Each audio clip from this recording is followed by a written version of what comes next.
So, where did it all start? It was a crisp fall morning. My parents were both deciduous trees, which meant they lost their leaves in the fall, and along with those leaves fell a small acorn, and that angiosperm grew up to be me. The first year of my life, I met a beautiful girl. Her name was Daisy. She and I were inseparable. We never left each other's sides, even if we wanted to. I'm so glad I met you. This really makes my short life better. This is the most splendid summer I've ever had. But little did I know that she was an annual plant, and she would pass away a year later. I'll never forget my friend. A few years later, I had a best friend named Connor Iffer. My palmate was forever green with envy over the fact that during autumn, I was always more colorful. No one ever comes to admire me. It probably stems from the fact that my leaves are needle-like.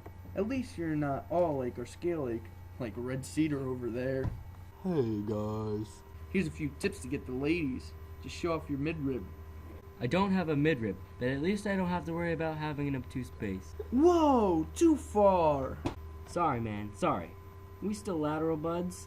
At each other's sides? No, man, terminal buds. To the very end of my stem. And I was right, until he died. So I met my honey, Miss Locust. She was doubly compound with some nice oval leaflets. She was attracted to my simple leaves and my alternative style. She said I made her feel entire, despite the fact that she was doubly compound and I was lobe. We were closer than doubly serrate margins. Everyone said we were a cute couple. Oh, honey, your sappy love fills me from my pinnate veins down to my petioles. Before I met you, I felt so low, like a shrub.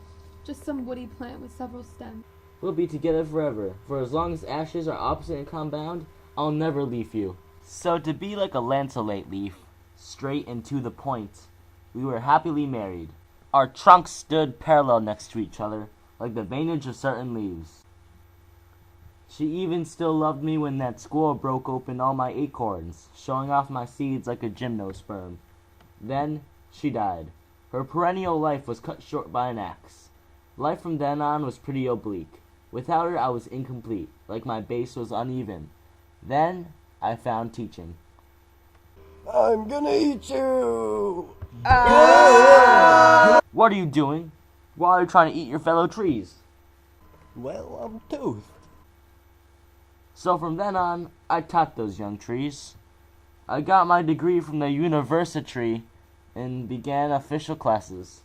I showed them how blades of grass were okay, but to stay away from the other blades, like the one that killed my wife. The difference between truncate and rounded, and other stuff like that. Those kids became my whole world. So I continued to teach them until they grew into adults and then died. Which, like an elliptic leaf, brings me back to here. And that's pretty much my story. Interesting. One more question. Shoot. Did you know that you're actually insane? What? Yeah, you see, you're actually a human.